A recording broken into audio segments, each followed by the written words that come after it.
Hello and welcome to the broadcast. Good to be together again here. Boy, I love this message, this series on earnestly contending for the faith. And you know why it's so powerful?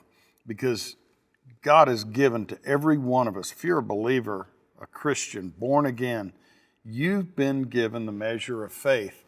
But it's what you do with that measure of faith that determines where you go and how far you go, and if you see your destiny come into the fullness of what God has for it. So just before we get into the word, you can go to 1 Corinthians chapter 3 and verse 12 today. Just a reminder, we would love to pray with you and connect with you. I would love to hear from you. If there's anything that we can pray with you about, please look on the screen and you can connect with us, and we will take it before the Lord, add our agreement to yours.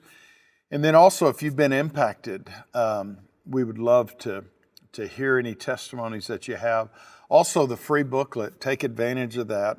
You can download it instantly, Earnestly Contending for the Faith. Powerful little book. So we're just covering a whole lot of territory. I just want to emphasize, it's not difficult. It is not difficult. It's funny. I was thinking, I've been talking more about flying and aviation in this series than probably anything on the broadcast. And I've always said this.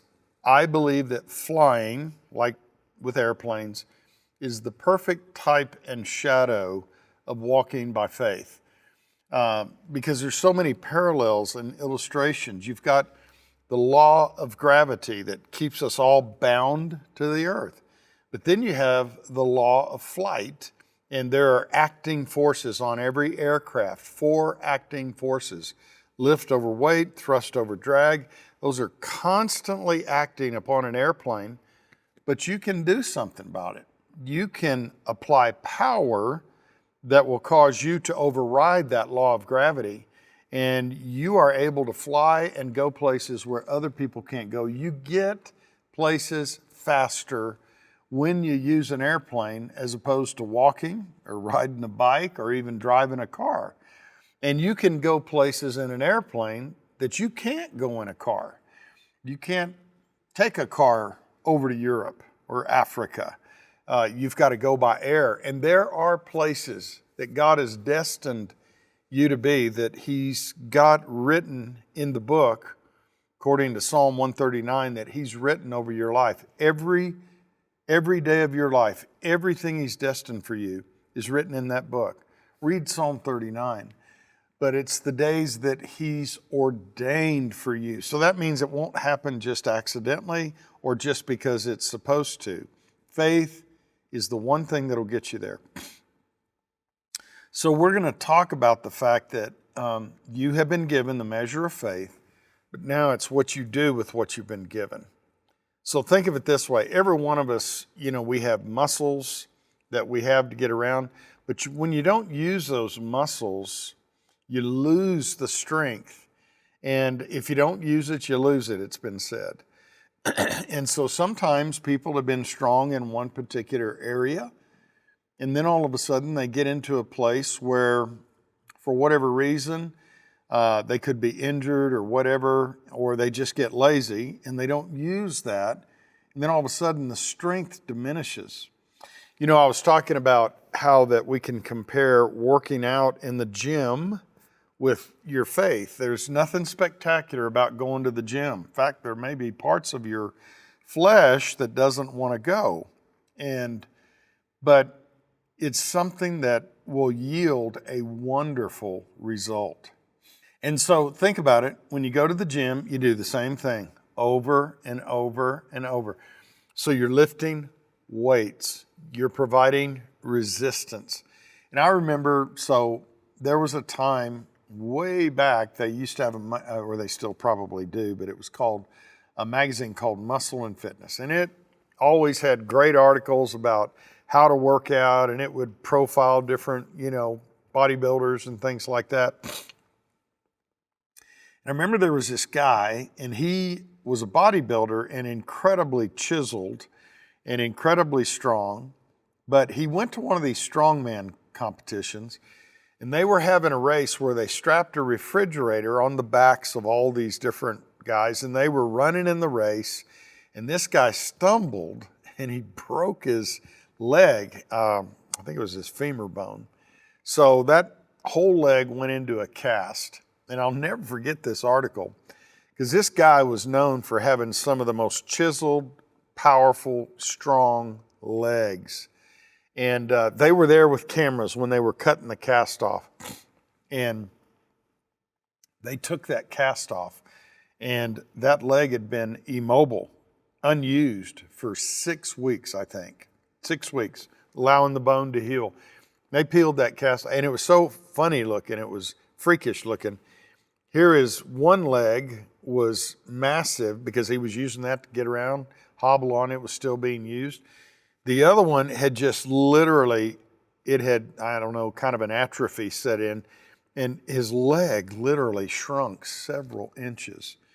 And it's because of use, lack of use. When you don't use your faith, then you can begin to lose a lot of your sharpness. And it's the same for a pilot. You know, a pilot can be one of the best pilots, proficient pilots, but if he stays out of the air, some pilot friends of mine, I remember one time we were having breakfast, having fun, and they said, you know, piloting and flying is a perishable skill. And so is walking by faith. You read about great men and women of God. They walked in faith, but then they got to a place where they succeeded. Some of you may remember the story or the film. This is old. This is kind of dating myself. I think it was Rocky III. And you remember Sylvester Stallone played Rocky, and then there was this fighter up and coming, and he wanted to take out Rocky. Clubber Lang, Mr. T, and he was out there. By that time, Rocky had gotten to where, man, he came from nowhere, and now he's the champ, and then everybody's coming, and they're wanting to sign deals with him, and he's being chauffeured around in a limousine. He's wearing the custom tailored suits. He's getting endorsements. And I mean, he's the sensation. And all of a sudden, you know, he gets in there and he gets beat up pretty bad. And I never forget it. His trainer was like, you got to get back to the basics. You got to get back to training. So anyway, here they pull up in his chauffeur-driven limousine. They go into this old, sweaty gym, and there was leaks taking place. There's rust around some of the room there, and all of a sudden he walks down, and he's used to accolades and everything. He walks in, and the whole room, if I remember this right, it's been a long time. If I remember right, the whole room stops. Everybody's over there working out on their bag and doing their hard work. They're sweating, they're training, they're jumping rope, and they just all stop and they look at him. And it's almost like, who are you? Nobody's impressed. And so what he did was he rode on his reputation. He rode on his championships. But I'll tell you, the minute you win a championship, there's somebody already waiting to challenge you once again. Champions have to be continually recertified in the ring, so to speak. So when it comes to this thing of faith, you have to know that you've got to keep yourself built up in the things of God and using your faith. Now, I want to look here in 1 Corinthians chapter 3, verse 12, if you'll turn there with me. 1 Corinthians 3:12 says, now if any man build upon this foundation gold, silver, precious stones, wood, hay, stubble, every man's work shall be made manifest, for the day shall declare it, because it shall be revealed by fire, and the fire shall try every man's work of what sort it is. Now this scripture here is so powerful. So we have two categories, gold, silver, and precious stones. That's one category.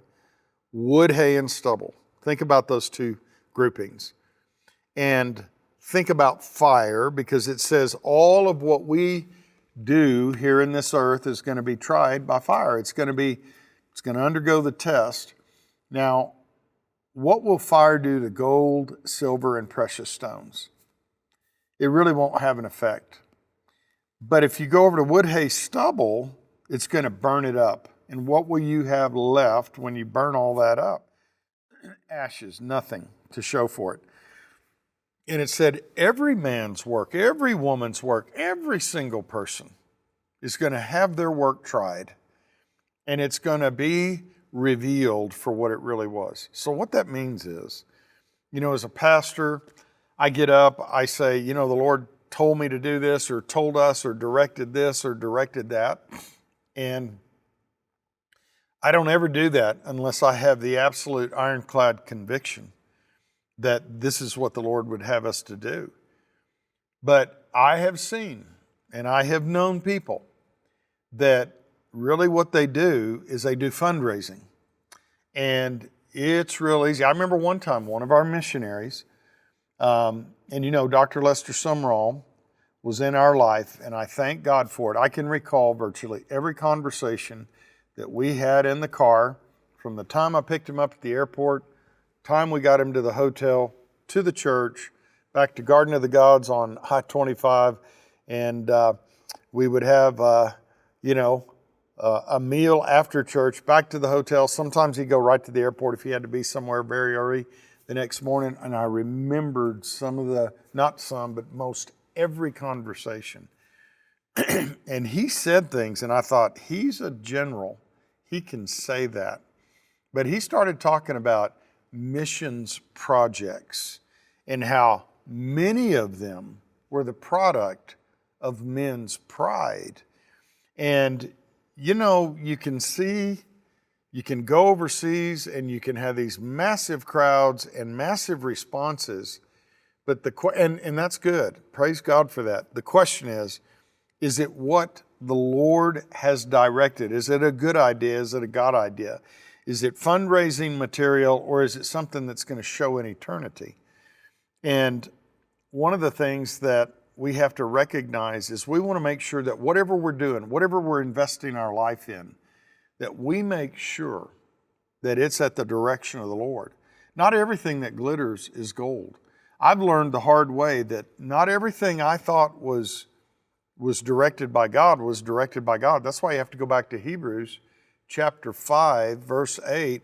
Though he were a son, talking about Jesus, it says he learned obedience by the things he suffered. I hope we learn by the things we suffer, Then there's Hebrews chapter 5, verse 14, that it's through by reason of use that we are training our senses to discern both good and evil. I believe as we go on in life that we become sharper and sharper and sharper. When you think about a pilot, which it seems like I'm on Aviation these last 2 weeks, but it's such a good illustration. When you get somebody that's in the front of an airplane going to be flying you around, do you want somebody that just got their pilot's license? Or do you want somebody, as my dad used to say, it's got a little gray in the temples, that's had a little experience under their belt? Or do you want somebody that has been through some turbulence, been through some difficult situations? Now, I know that we may, and I'll promise you there's not one single pilot can't tell an incident that they had a close call, or it was a rough ride, or it was a bad decision, and what have you. And that's why I think it's so important as a pilot to be led by the Spirit of God. I can tell you stories that we were checked in our spirits about flying. Everything looked good in the natural, but there was a check in the spirit. And as I've always told our pilots, we don't have to be anywhere. I realize there's commitments and there's schedules, and I believe the Lord graces that. But there are some people that are no longer with us because they had what they call get-home-itis. And good men, powerful men that had great hearts, doing great things. And they pushed that envelope, and it cost them dearly. So I believe if we set our heart to obey the Lord, follow the Lord, be sensitive to His Spirit, we can live out our days. We can see long life and see good days. But the bottom line of it is we have to understand that, we have to be diligent. And so, someone that has impacted my life, very strong matter, was Bishop David Oyedepo. In in Nigeria. And I first made a trip there in 2004. And you would have to see it to believe it. And if anybody has a revelation of faith on this planet, it's Bishop David. And when you read his books and writings, you realize it's like living epistles. But he said this: faith is no cheap talk, but hard work. That's, in my opinion, laboring to enter into his rest. He said, no lazy man can manifest strong faith. This is because it demands a great price to build and requires great discipline to maintain. We must therefore labor to obtain and operate in faith until it delivers. And one other thing he says that I've never forgotten, he says, faith is not teaching the Word of God, it is obeying the Word of God. It's hearing and doing, because until you hear and it translates into action, then the formula is not complete for what God told Joshua in chapter 1, verse 8. Joshua chapter 1, 8, he says, watch your mouth, Joshua, keep the word coming out of your mouth, meditate in it day and night. That's so it gets into your spirit. Then be careful to do according to all that is written therein. Actions. And so when we talk about this faith, we don't want to assume that we're in faith. Go with me now to 2 Corinthians 13, verse 5. 2 Corinthians 13, verse 5. It says, examine yourselves as to whether you are in the faith. And I would add in genuine Bible faith, because we have a modern day faith, we have sense knowledge faith, and that's not the genuine Bible faith. So he says, examine yourselves as to whether you're in the faith. Test yourselves. Do you not know yourselves that Jesus Christ is in you, unless indeed you are disqualified? Now, what that word disqualified means in the Greek is not passing the test. That's what I've surmised out of that. There are tests that are going to come. And basically, a test is not a negative thing. A test is a good thing. And I've told this before, when I was in high school, my favorite subjects in high school were lunch and recess. Well, throughout all of school. I loved lunchtime and I loved recess. And so, throughout different classes and things, our teachers, they used to have what they called these pop quiz things. They were unexpected tests. They would suddenly put on the whole staff. And I've thought back on that. Man, I used to moan and groan and whine and complain. And, the teacher would say, okay, everybody, we're going to have a pop quiz here, meaning I'm springing this on you. And this is a test. And it was like, man, all of a sudden, several of us in there would start like, what? You didn't tell us. You didn't let us know. And the fact of it was, the teacher had told us to be ready, given us assignments. And if we had simply done our assignments, and if we had done the reading and done the studying, the test wouldn't be a problem. I mean, it was all in the book. It's not like knowledge that you don't have access to. And then there was those few times throughout my whole time in school that I would be ready for a test. And whenever I was ready for the test, it wasn't a big deal. And I remember, teacher would say, okay, we've got, and if it was a subject that maybe I liked or I was good at, or just, there's some people that they're just good at everything. There's some that I've known throughout the years, they didn't have to study anything. They could pass a test in their sleep without even trying.